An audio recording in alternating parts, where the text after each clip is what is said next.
What an amazing fall day it is today. Not really, it was kind of raining earlier, but now the weather's clearing up, which is great. And it's not as cold as it was the other day either, which I prefer. But I have a lot of stuff to do today. Crit happened yesterday, so I got my feedback, got reviewed and everything. I just need to figure out how to fix and make my project even better and take it to the next step. So class ended already, right? Now I have to try to plan out the rest of my day. Need to eat some lunch because I brought lunch from home today, which is amazing. Then I have to work on studio stuff and then work on structures.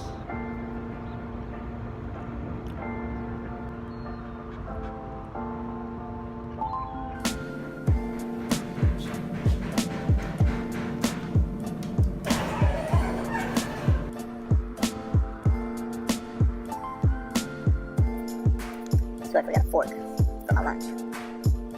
That was so I made myself some chopsticks, but I don't really know how to use chopsticks. So I was recently asked to share my design project and my design process and how we're going about this project. And so this project, it's interesting because it's on a really old and polluted river. So trying to think how the land meets with the river and how that can give back to the community. The site's in Central Falls, Rhode Island, and it's a really, really small city. It's the smallest city in Rhode Island. And if you know Rhode Island is the smallest state in the United States. And so that's our site, and that's a little background of what I kind of have to deal with. Let me show you how I get started. So everything starts off with a sketch. This angular shape is the site boundary, and then this is the water's edge. So that's all land inward, and out here is the river. And there's a little waterfall right here, and it's crazy polluted because this site actually used to be textile mills.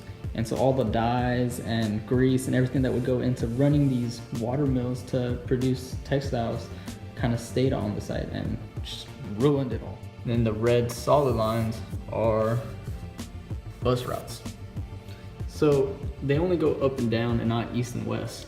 So trying to figure out how I can bring in circulation sideways, I looked at things like green areas, parks that are around the site, and how that can start to pull people into the site.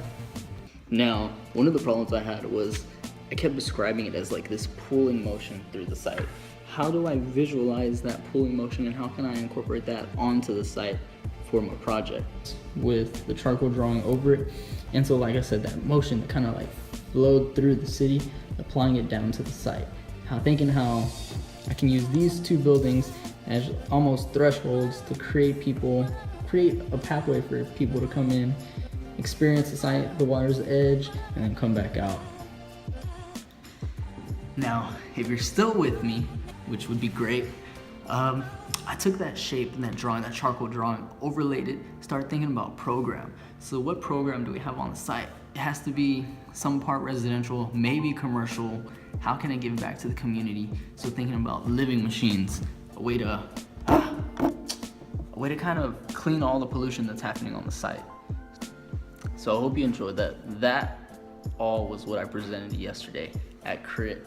It went pretty well. They understood what my project was about and what I'm kind of envisioning, so that's awesome. So now the next step is, I don't know, I need to read the syllabus, but yeah, we'll see what happens for the rest of the day.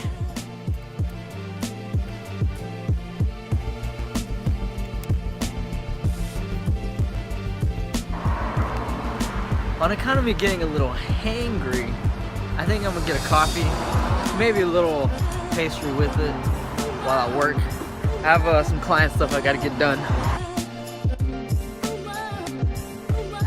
Look who's here. I have to teach a Rhino and Illustrator class today. I know I didn't film that class that I was teaching, but teaching a class for the first time was actually pretty fun. I had never had a TA position, and this semester I was fortunate enough to be able to TA for a tech, be a TA tech basically, and kind of teach them the ins and out of Rhino and how to use Illustrator and Photoshop and whatnot to help them make their project even better. I'm taking class every Friday on teaching, so I'm learning how to teach, which is awesome. Never really thought that I'd have teaching in my future, but you never know. It's something interesting that I've been enjoying so far, and should become a new opportunity for me.